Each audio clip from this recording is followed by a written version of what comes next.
이렇게 인사할까요?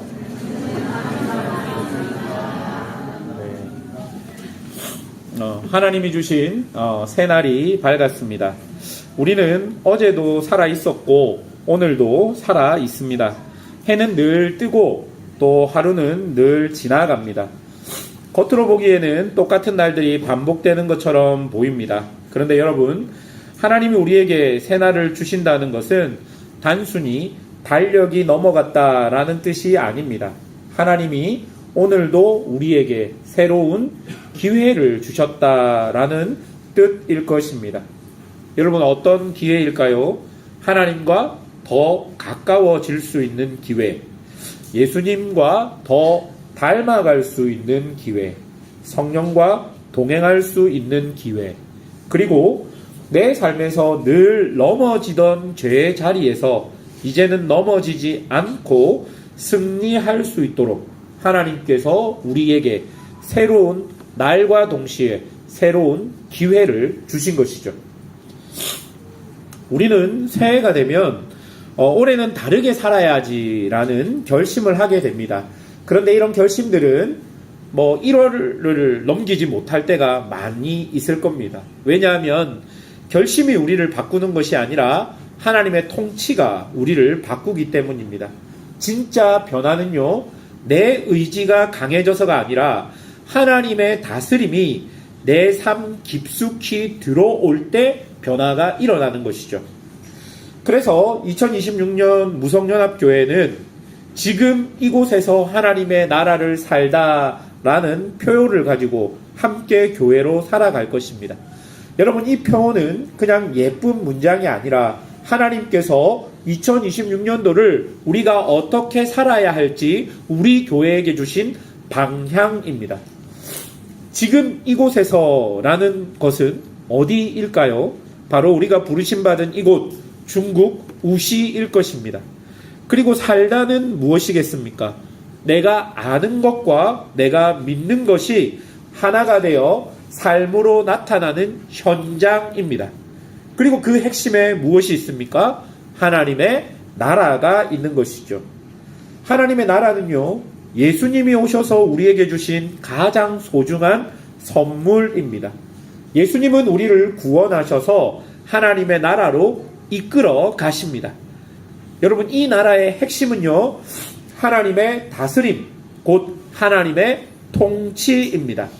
하나님의 통치를 받는다는 것은 내가 하나님의 말씀에 순종하여서 나에게 주어진 곳에서 나에게 주어진 시간을 말씀으로 살아갈 수 있다라는 것이죠. 그럴 때 우리에게 어떤 일이 벌어집니까? 하늘에서 이루어진 뜻이 이 땅에서도 이루어지는 은혜를 경험하게 될 것입니다. 그게 바로 우리 표의 의미일 것입니다. 그러니까 여러분은 내가 한국 가면 더 신앙생활 잘하지, 내가 한국 가면 더 멋지게 한번 살아보지, 그거 아니라는 거예요. 지금 이곳에서 여러분 부르심을 받은 이 무석 땅에서 어떤 분은 목사님 몇 년 사니까 지긋지긋합니다. 예, 여러분 이 땅입니다. 지긋지긋한 이곳, 이 땅에서 하나님이 여러분을 다른 곳으로 부르지 않았다면 이곳에서 여러분은 하나님의 말씀을 듣고 그 말씀대로 살아가는, 그렇게 하나님의 통치를 받는 그런 삶을 살아야 된다라는 것입니다. 여러분, 이렇게 하나님 나라를 살아갈 때 우리에게는 항상 긴장감이 있습니다. 하나님 나라는 이미 우리에게 오셨지만 아직 완벽하게 임하지 않았습니다. 그래서 우리는 이 이미와 아직의 긴장감 속에서 살고 있죠. 목사님, 하나님의 나라인데 왜 이렇게 죄도 많고 왜 이렇게 실수도 많고 실패도 많을까요? 예, 이미 오셨지만 아직 오시지 않은 하나님의 나라를 우리가 살고 있기 때문입니다. 그래서 이 안에 뭐가 있습니까? 죄도 있고 불안도 있고 걱정도 있고 근심도 있고 상처도 있고 괴로움도 있는 것이죠. 이런 영적 전쟁을 우리가 살아가고 있는 것입니다. 여러분, 그러니 이상하게 생각하지 마십시오. 하나님께서 이 긴장감을 우리에게 허락하신 이유는 이 긴장감 속에서 우리는 더욱더 완벽한 하나님의 나라, 더욱더 완전한 하나님의 나라를 소망하게 될 것이고 더욱더 하나님의 통치를 온전히 받고 순종하는 그 은혜를 경험하게 될 것입니다. 그래서 2026년 무속연합교회 성도들은 말씀을 듣고 삶의 한 절이라도 그 말씀을 실천으로 불완전한 삶 가운데 하나님의 통치를 드러내는 삶을 사셔야 할 것입니다. 그것이 우리가 이곳에서 교회로 모여서 예배드리고 구역 모임하고 서로 교제하는 목적인 것입니다. 그런데 여러분, 이런 하나님의 나라를 향한 걸음은 우리만 걷는 길이 아닙니다. 우리 믿음의 선조였던 초대교회 성도들도 이 길을 걸었습니다. 그리고 역사 속에 많은 교회들이 이 길을 걸어갔습니다. 그 역사 속의 교회들을 보면 어떤 교회도 갈등이 하나 없이 그렇게 하나님의 나라를 살아간 교회는 단 한 교회도 없습니다. 중요한 것은요, 갈등이 있느냐 없느냐가 아니라 이 갈등 속에서 무엇을 기준으로 방향을 잡느냐일 것입니다. 오늘 우리가 읽은 본문도 로마 교회가 하나님의 나라를 살기 위해 경험했던 그 문제 앞에서 그들이 어떤 방향을 잡고 해결하였는지를 보여주는 본문입니다. 여러분, 첫 번째로 살펴볼 것은 로마 교회의 상황입니다. 로마 교회는요, 유대인과 이방인들이 함께 교회 공동체로 살고 있었던 교회입니다. 여러분, 로마 교회가 어떻게 생겼냐면 오순절 예루살렘에 성령이 강림한 그 시절에 그 흩어져 있던 유대인들이 이렇게 예루살렘에 방문했습니다. 그곳에서 그들은 베드로의 설교를 듣고 그리고 복음을 들었습니다. 그리고 다시 로마로 그 흩어진 유대인들이 돌아왔던 것이죠. 그리고 교회를 설립했다라고 많은 성경학자들이 이야기합니다. 그러면 유대인들이 로마 교회의 핵심 멤버였습니다. 초창기 멤버, 개척 멤버였겠죠. 그런데 AD 49년 무렵에 로마 황제가 유대인들을 로마에서 다 추방시켜 버립니다. 여러 가지 문제가 있어서 유대인들을 로마에서 다 추방시켜 버립니다. 그리고 그 황제가 죽은 AD 54년에 유대인들이 다시 로마 교회로 돌아옵니다. 이렇게 유대인들이 로마를 떠났다가 다시 돌아와 보니 어떤 일이 벌어집니까? 로마 교회는 이미 중심축이 이방 성도들에게로 다 넘어가 있었던 상황인 것이죠. 초창기에는 유대인들이 로마 교회를 개척하고 로마 교회의 중심이 되었다면 유대인들이 로마를 떠나서 돌아오니까 이제 로마 교회가 유대인들이 이제 중심이 아니라 이방인들이 중심적인 역할을 하는 교회로 바뀌어 있었던 것입니다. 여러분, 이것은요, 단순히 인원이 변화했다라는 게 아니라 교회의 문화가 바뀐 겁니다. 예배 방식이 바뀌었고 식사 문화, 공동체의 분위기, 중요하게 여기는 규칙들이 바뀌었던 것이죠.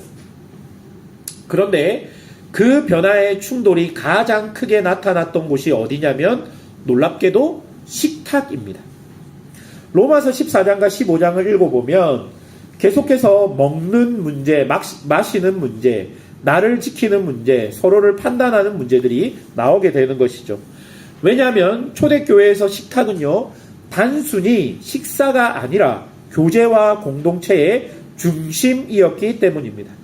이 식탁에서 어떤 문제가 벌어집니까? 정결 문제가 벌어진 것이죠.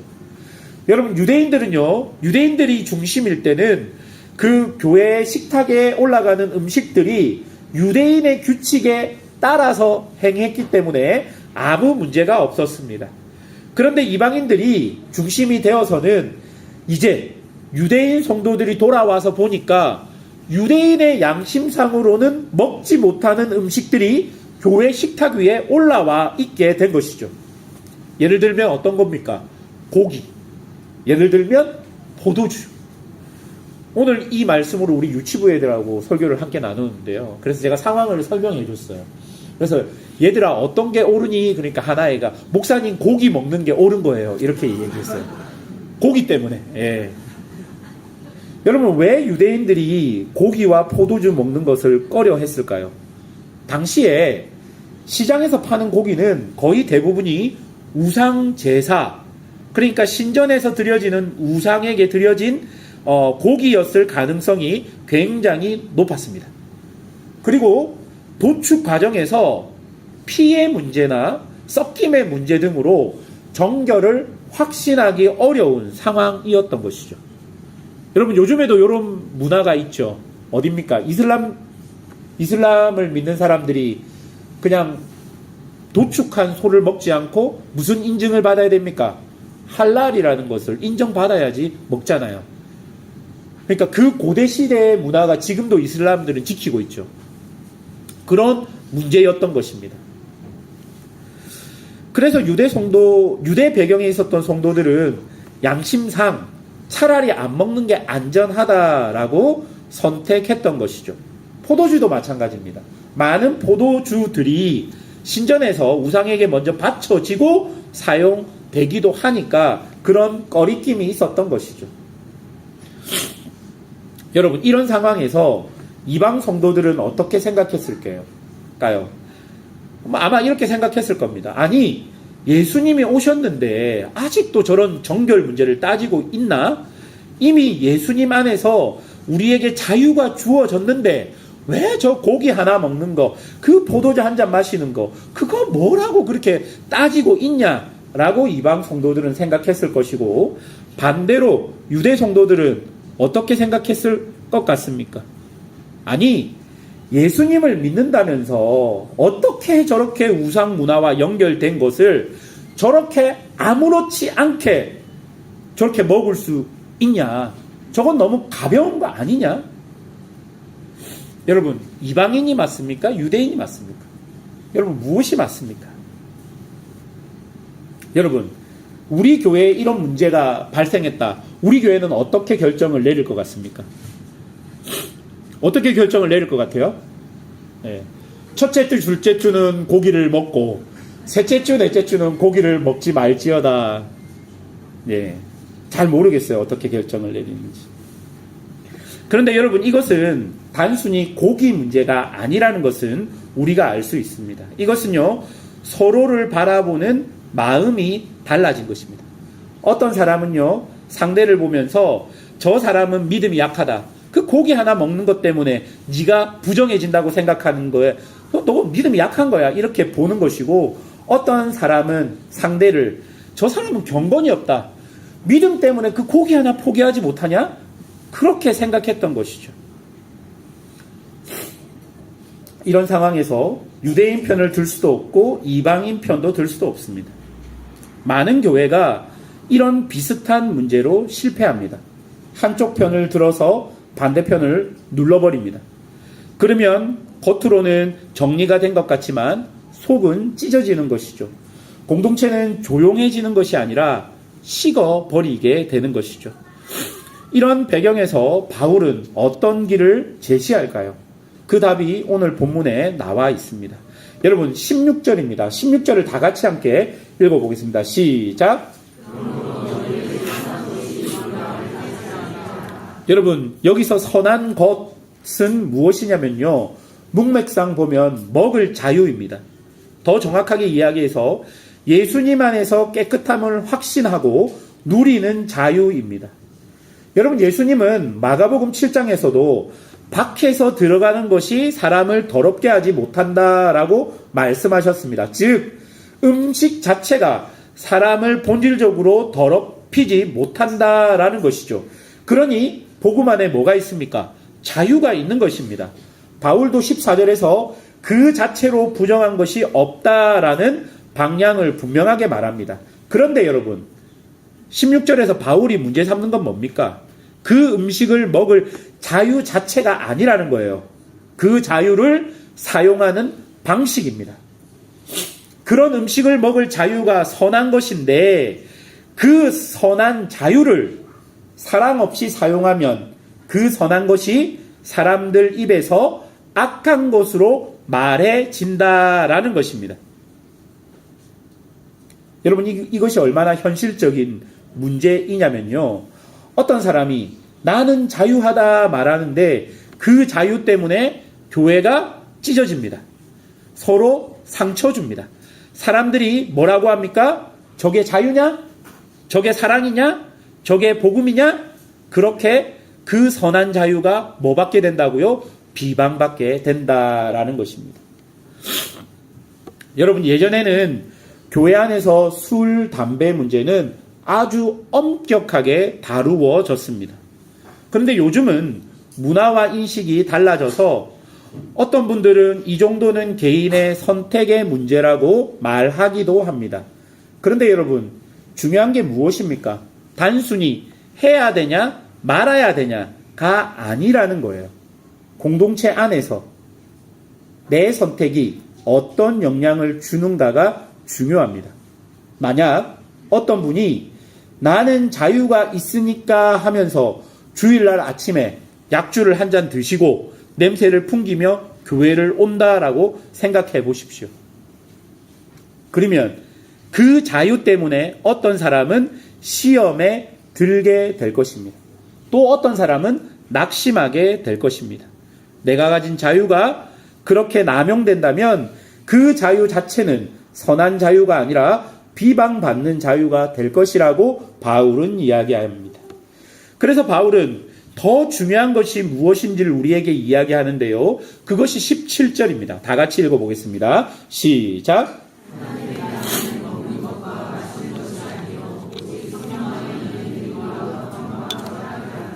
바울은 한마디로 정리합니다. 너희가 지금 싸우는 그 문제는 하나님의 나라의 본질이 아니다. 하나님의 나라는 무엇을 먹고 마시냐가 아니라 성령 안에서 의와 평강과 희락이다 라고 말합니다. 또한 바울은 로마 교회에게 이렇게 질문합니다. 고기를 먹느냐 안 먹느냐 그게 그렇게 중요합니까? 포도주를 마시냐 안 마시냐가 교회를 찢을 만큼 중요한 문제입니까? 그 문제로 서로를 판단하고 상처 주면서 정작 하나님 나라의 표지인 의와 평강과 희락이 무너지는 것이 옳은 것입니까? 교회 안에서 우리가 싸우는 많은 문제들은 사실은 이래도 되고 저래도 되는 문제일 때가 많이 있습니다. 이것도 좋고요. 저것도 좋습니다. 여러분, 고기를 먹어야 됩니까? 말아야 합니까? 사실은요, 정확하게 먹어도 되고 안 먹어도 되는 거예요. 이래도 되고 안 해도 되는 문제가 사실은 싸움거리가 될 것이 많이 있다는 것입니다. 그런데 우리는 이 문제를 어떻게 생각합니까? 절대 문제로 만들어버리는 거예요. 절대 문제. 그렇게 되면 어떻게 됩니까? 사람을 재단합니다. 그리고 관계를 깨트립니다. 그래서 바울은 말하죠. 하나님의 나라는 먹고 마시는 문제가 아니다. 그럼 교회는 무엇을 붙들어야 합니까? 의와 평강과 희락이 세워지는 방향을 붙들어야 한다. 라고 바울이 이야기합니다. 그런데 여러분, 우리가 혹시 착각할 수 있는 것이 있습니다. 의와 평강과 희락이라고 해서 무조건적으로 화난 사람이나 목소리가 큰 사람, 영향력이 큰 사람, 저 사람 말 안 들으면 교회 안 나오겠다 싶은 사람들의 말을 들어야 하는 게 아닙니다. 17절을 잘 보십시오. 단서가 뭡니까? 의와 평강과 희락 앞에 성령 안에서. 성령 안에서. 의와 평강과 희락은 모두 하나님 안에서 우리에게 주어지는 것입니다. 즉 하나님의 말씀을 벗어나면서 우리에게 의와 평강과 희락이 있을 수 없다는 것입니다. 여러분, 무엇을 이야기하는 것이죠? 기준을 이야기하는 거예요. 기준. 예전에 어떤 분이 저를 찾아와서 그렇게 이야기했습니다. 목사님은 왜 교회를 하나님의 뜻으로 목회하지 않습니까? 제가 뜨끔했습니다. 왜 그러죠? 그러면서 제가 그분에게 다시 질문합니다. 하나님의 뜻으로 목회하는 것이 무엇일까요? 그러니까 그분이 저한테 성경으로 목회해야 한다라고 말했습니다. 그래서 제가 또다시 물었습니다. 성경으로 목회하는 게 구체적으로 어떤 것일까요? 결국 이런저런 대화를 많이 나누었고 결국 제가 파악했던 것은 그분이 저에게 요구하는 것이 있었고 그것을 들어달라라는 말로 들렸습니다. 사랑하는 여러분, 무엇이 성경대로 살아가는 것입니까? 어떤 것이죠? 정확한 기준이 무엇입니까? 그것을 어떻게 해석해야 됩니까? 어떻게 받아들여야 합니까? 여러분, 오늘 본문에는 그 말씀을 적용할 때 우리에게 아주 중요한 규칙이 있다고 말하는데요. 그게 바로 양심이라는 것입니다. 로마서 14장 13절에서 23절까지를 보면 양심이라는 단어가 직접 나오지는 않습니다. 그러나 바울이 말하는 내용은 전부 양심의 영역입니다. 부정하다고 여기는 사람에게 부정하다, 의심하고 먹는 자, 믿음으로 하지 않는 것, 모든 것, 이런 모든 표현은 양심과 관련되어 있는 표현인 것이죠.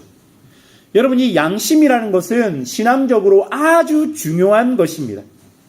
여러분, 바리새인에게 예수님이 뭐라고 이야기합니까? 양심에 화살 맞은 자라고 이야기합니다. 그들은 하나님의 말씀을 지킬 때 어떻게 지켰습니까? 본인의 양심의 근거에서 지킨 것이 아니라 어떻게 지켰죠? 자신의 이익에 근거해서, 양심에 좀 가책이 있어도 이것이 우리 바리새인들에게 이익이 되면 그것을 따랐던 사람들입니다. 그런 사람들에게 예수님은 양심의 화살을 맞아 양심이 죽은 자들이라고 그렇게 평가해 버린 것이죠. 여러분, 양심은 내 마음속에 판결하는 자리입니다. 내가 어떤 선택을 할 때 내 안에서 괜찮다, 불편하다가 양심을 통해 작동하는 것이죠. 그런데 여러분, 이 양심은요, 항상 정확한 GPS는 아니라는 거예요. 이 양심도 우리 안에서 어떻게 되어야 합니까? 자라나야 합니다.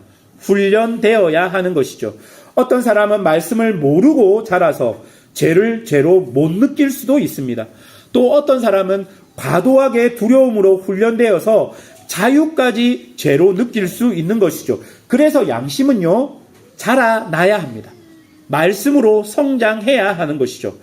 양심이 자라간다는 것은 내가 하고 싶은 대로 다 한다가 아니라 내가 하나님 앞에서 정직해지는 것입니다. 예전에 저희 집은 제사를 지냈습니다. 저는 어릴 때부터 제사 음식을 되게 좋아했습니다. 제사를 드리신 분은 알겠지만 제사 때만 나오는 국이 있죠. 탕국. 여러분 혹시 드셔보셨습니까? 저는 그것이 너무 제 입맛에 맞아서 좋아했습니다. 그리고 집에서는 잘 안 해주는 제사 때 올라가는 음식 중에 하나가 소고기 산적이 있었습니다. 정말 제가 좋아했던 음식이었습니다.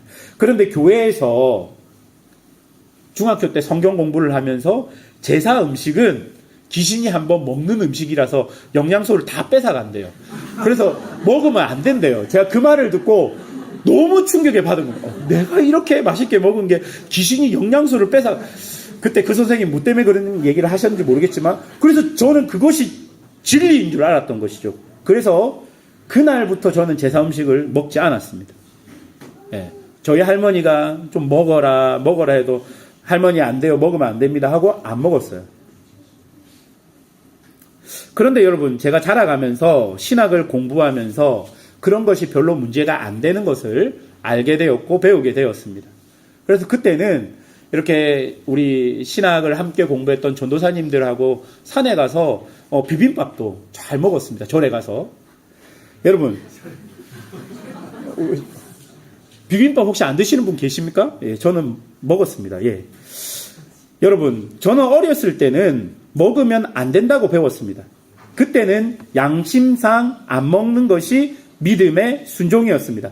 그런데 더 넓은 이해를 하게 되면서 같은 문제를 성경적으로 볼 수 있게 되었고, 어떤 경우에는 먹는다고 곧 우상숭배가 아닌 것을 분별하게 된 것이죠. 여러분, 여기서 중요한 게 뭡니까? 내가 그걸 먹냐 안 먹냐가 중요한 게 아니라 그 과정에서 내가 하나님 앞에 뭐 했냐? 정직했냐가 중요한 것이에요. 그래서 바울은 22절에서 내게 있는 믿음을 하나님 앞에서 스스로 가지고 있으라 라고 말하죠. 여러분, 여기서 믿음이라고 사용된 단어는 내가 이것을 해도 된다라고 하는 확신인 것입니다. 그 확신을 사람 앞에서 증명하지 말고 누구 앞에서 점검하라는 거예요? 하나님 앞에서 점검하라는 겁니다. 여러분의 양심을 하나님 앞에서 점검하라라는 것입니다. 여러분, 교회 안에서 갈등이 커지는 이유가 무엇입니까? 내가 옳은 것을 보여주고 싶어서일 것입니다. 내가 맞다, 너는 틀렸다, 이런 것이죠. 그런데 여러분, 바울은 방향을 완전히 틀어버립니다. 누구 앞에 서라는 거예요? 하나님 앞에 서라는 거예요. 즉, 사람들을 설득하기 전에 하나님 앞에 서서 정말로 하나님이 주신 양심을 가지고 네가 그것을 한번 보라라는 것입니다. 그리고 22절 후반절에 말합니다. 자기가 옳다 하는 일에 자기를 책망하지 않는 자는 복 있도다. 여러분, 이게 무슨 말입니까? 내가 이것이 옳은 것이라고 생각해서 다른 사람들과 논쟁해서 이겨서 내가 누리는 복, 내가 인정받는 복, 그게 아니라는 거예요. 하나님 앞에서 내 양심이 평안을 얻는 복인 것입니다. 사람들이 나를 오해해도 하나님 앞에서 이 결정과 선택이 양심상 평안하다면 그 사람은 흔들리지 않을 수 있다는 것입니다. 반대로 사람들이 박수를 다 쳐줘도 내 양심이 하나님 앞에서 찜찜하면 그 사람은 무너질 수 있다는 것입니다. 여러분, 교회 생활을 하다 보면 내가 옳다고 여기는 것이 교회 전체의 결정과 선택이 안 되는 일이 있을 수 있습니다. 그럼에도 불구하고 내가 하나님 앞에서 그걸 내 양심을 걸고 확인해보니 그것이 더 옳은 것 같으면 내 양심 앞에서 나는 그것을 안 따르고 내가 원하는 것을 따를 수 있겠다는 거예요. 무슨 말인지 이해가 가십니까? 여러분의 양심이 자라야 하는데 여러분의 양심이 자라가지 못해서 지금 그 상황 가운데 있다면 그것이 내가 옳은 것이라고 여기면 그것으로 하나님을 섬기면 된다는 거예요. 고기를 먹는 사람은 야, 교회에서 고기 좀 안 내오면 안 돼. 그게 아니고 고기가 있든 없든 내가 하나님 앞에서 나는 고기를 안 먹는 게 내 양심상 하나님 앞에서 정결한 거다고 결정했다면 고기가 나와도 고기를 안 먹으면 되는 거예요. 그런데 나는 그거에 대해서 전혀 양심에 꺼리낌이 없어. 내가 하나님께 점검해 보니까 이게 맞는 것 같아. 그러면 고기를 먹어도 된다는 거예요. 목사님, 무슨 말이에요? 여러분, 하나님 안에서, 성령 안에서 지금 저는 본질적인 것을 이야기하는 게 아니라 뭘 이야기하고 있는 거예요? 비본질적인 것을 이야기하는 거예요. 비본질적인 거. 이것도 해도 되고 저것도 해도 되고 그런 게 교회 안에 많다는 거예요. 여기서 누군가 와서 우리 예수의 이름으로 기도하지 맙시다. 그것은 피를 토하면서 막아내야 되는 거죠. 그거는 본질이니까. 그런데 비본질적인 것들은 상관없다는 거예요. 점심에 우리가 김밥을 먹든 우리가 뭘 먹든 점심에 우리가 뭐 햄버거를 먹든 그거 중요한 게 아니라는 거예요. 그 비본질이라는 거예요. 그런 걸로 교회가 피 터지게 싸울 필요가 없다라는 겁니다. 각자가 하나님이 주신 양심을 가지고 그 앞에 서서 자기 양심에 옳은 대로 행동하면 되겠다라는 것이 바울의 이야기입니다. 말씀을 맺겠습니다. 사랑하는 성도 여러분, 2026년 표대로 지금 우리는 이곳에서 하나님의 나라를 살아야 합니다. 그런데 하나님의 나라는 추상적이지 않고 구체적인 삶에서 드러납니다. 그리고 가장 자주 드러나는 자리가 아마 갈등의 자리일 것입니다. 교회 지체들과 삶을 공유하고 있기에 정말 많은 갈등의 요소들이 우리 안에 있습니다. 이때 어떤 사람은 이건 안 된다, 어떤 사람은 이건 괜찮다. 여러분, 2026년도에 우리가 이런 문제를 만나면 어떻게 해야 할까요? 먼저 오늘의 본문의 교훈을 따라서 이게 하나님 나라의 본질인가를 먼저 생각해 보십시오. 이게 하나님 나라의 본질인가? 먹고 마시는 문제처럼 본질이 아닌데 본질처럼 싸우지 말아야 할 것입니다. 또한 내 자유가 형제를 살리는가 무너뜨리는가를 한번 생각해 봅시다. 자유가 있는데 그 자유로 공동체를 깨면 그것은 하나님의 나라의 통치를 받는 사람이 아닌 것입니다. 셋째로, 나는 하나님 앞에서 믿음으로 할 수 있는가라고 생각해 봅시다. 확신이 없는 행동, 남이 시켜서 하는 행동, 눈치 보며 하는 행동은 사실은 내 양심을 훈련하거나 단련시키지 못한다는 것을 기억해야 할 것입니다. 여러분, 이 세 가지 질문만 붙잡아도 2026년 교회가 훨씬 더 영적으로 건강해질 것입니다. 그리고 아주 중요한 것은 이런 적용은 상대방한테 하는 게 아니라 누구한테 해야 된다는 거예요? 나한테 하는 거예요. 이 세 가지 질문을 어떤 갈등이 있을 때마다 야, 너 목사님 설교 못 들었어? 너 요 세 가지 질문 너 적용해봐. 이거 아니고 자기한테 하는 거야. 자기한테. 아, 정말 이게 본질인가? 아, 이게 정말 내가 하는 자유가 사람을 살리는 것인가? 그렇게 여러분 스스로에게 한번 질문해 보라라는 것입니다. 하나님 나라는 먹고 마시는 문제로 세워지지 않습니다. 하나님의 나라는 성령 안에서 의와 평강과 희락으로 드러납니다. 그리고 여러분, 이 의와 평강과 희락은 어디에서 시작됩니까? 하나님의 말씀 앞에서 양심적으로 순종하는 삶으로 시작된다는 것을 기억하십시오. 새해는 내 뜻을 관찰하는 해로 살지 않고 이게 하나님의 뜻이야 라고 말하며 내 기준을 남에게 강요하는 해로 살지 않아야 할 것입니다. 우리는 오히려 하나님 앞에서 내 양심을 말씀으로 훈련시키고 믿음으로 선택하고 사랑으로 서로 세우는 그런 교회가 되어야 할 것입니다. 오늘 말씀을 여러분 마음에 잘 새기고 주어진 시간을 하나님의 말씀 안에서 살아가시는 성도들이 되시기를 주님의 이름으로 축원합니다. 함께 기도하겠습니다.